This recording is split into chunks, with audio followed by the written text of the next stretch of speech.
Usually if you lose 3 times in a row to a fighter, and 2 of them being finishes, people aren't really interested in seeing another one, but this is probably the most intriguing grudge match in the history of combat sports.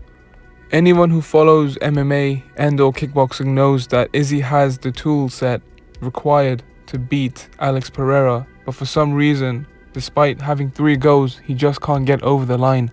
Now some will blame the judges, some will blame bad luck for why Izzy hasn't been able to get over the line, but I personally think that this is a case of Alex just being a bad matchup for him, which I laid out in my last video for Alex vs Izzy for UFC 281 and predicted Alex to win via late TKO. But since that loss, and due to what happened in the loss, I do think that Izzy actually has a better chance of winning in this fight. And in this video I will discuss the pros and cons for both fighters leading into this, and why I think Izzy has a better chance of winning this one, and then give my prediction to who I think will win overall.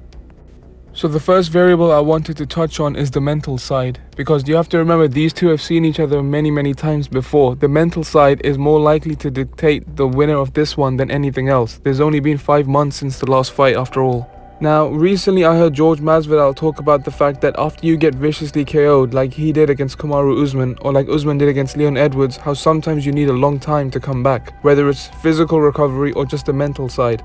Now there is some reason to be worried if you're an Adesanya fan, because he has lost to him 3 times already, and the last one was probably the most devastating given the scale of the loss, and also because it was a finish, you could argue that he might not have had enough time to fully recover. Now after acknowledging that, I do believe that it's a bit of a non-factor, given that the KO itself wasn't that vicious, especially compared to what Usman went through. And beyond that, Adesanya is a veteran of the fight game. He has 25 odd fights in MMA, and he has about 70 plus kickboxing fights. And also, on Alex's side, he's not that likely to get overconfident just because of this one extra win. Both of these guys have been around for a long time. They've been fighting for a decade plus, so I don't think that this is going to make or break them mentally. Now, it's worth looking back at their last fight and discussing what changes both can make going into this one. Now, much of the previous fight went how I thought it would go, where Alex would look pretty sharp on the feet, Izzy would look pretty sharp on the feet. It'd be pretty close, but Alex would probably wear him down over time. Now, in short, this is due to the fact that Alex just hits harder than Izzy and is extremely durable, so despite all the hits that Alex will take, he's able to just keep coming forward. And this is somewhat of a new and different concept when fighting Izzy, because most people like the Jared Cannoniers and Derek Bronsons and Marvin Vettori's, they don't really have the ability to keep pursuing him beyond the first couple rounds due to the damage to the legs that they take. And not only that, they don't really do anything that makes Izzy respect those guys. They don't really effectively land kicks themselves, they don't really establish a jab, they don't really ever establish any kind of consistent grappling. So Izzy over time just kind of gets more and more comfortable and weighs them down. And for people who still don't know Alex that well, he is literally the opposite of that. He could lose 99 rounds in a row, and this guy is going to come forward in the 100th round. And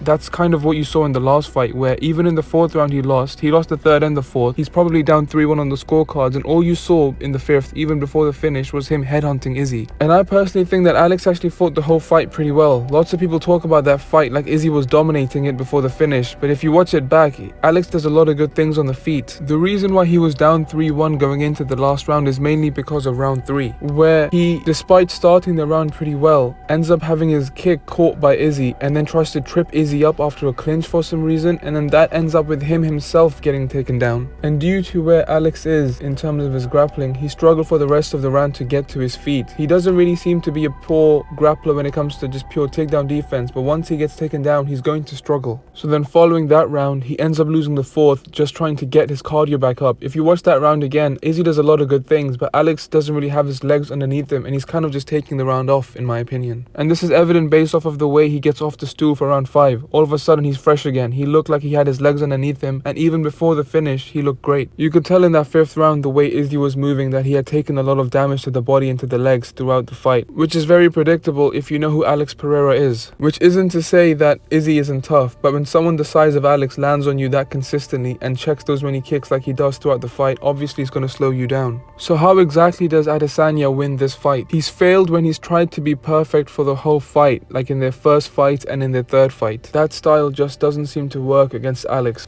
However, I do actually give him more of a shot in this fight than the last one because of what I saw at the end of the 1st round.